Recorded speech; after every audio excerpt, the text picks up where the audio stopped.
midang fakpo himo kan ti lei thei lo cha chu nia tu line tu emo trong kam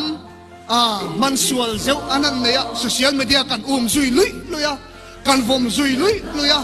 chafam ki mo kan in ti tamo ni ti mai tur hian che sual ngam poi ni to loi ka sia eng tiang nge an torang eng tiang nge an nu na hong ti poi kan ngai tu lo chu chu lal pa fak nun ani theng em mi kan vom zui dan te po hi kan in ena chain ka sia ke ni ring tu in ti te hi Krista rong bol tu ale pathian thurok en kol tu mi ten min ngai ro se an ti la hian mi ten min ngai em chu chu kan in en na ngai ka sia zanina hian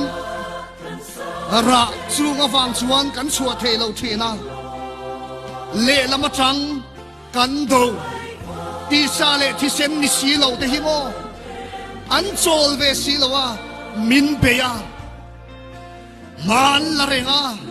chuwang chuanin kan chawa kan tlom mai ni hi a bigin kan ram thala de in en du ngat ila chuan mo kan tlom duai fo ni hi chuti karro chuan lal pa ta na ding hetlat lal pa ta na in sep thiang lim thlat anom tiero chu zanina hian ka soi mai phallo chungkwa po han khiri la soi tu ra tam the mai kan fa te lal pa factorian kan zirtiren ke mani nun nge hian nu le pa te pi le pu te nun nge hian lal pa choi moi si lo chuan kan fa te kan be se tha thei lo wang kan be se sang thei lo wang kan fa te chu soi lo ke mani pon lal pa kan fak le thei lo ani sia chu kan ram hian ara aseng me kan ni hey CWC Aizawl district hian child welfare committee member kan ni fe a chuwang chuanin ka muchiang khopin ka ria do ta ni lo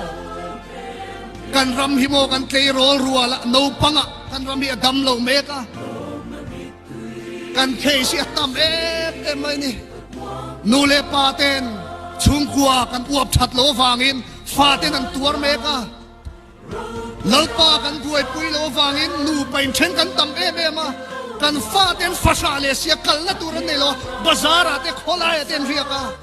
chung chu ko ngai po te nan on chara pho man on da lu me ka ni chanem ngai na tlat jane na hian ka soi huai du chuwang chuanin kan chungkua hian lalpa fakna ari hi chuak ro se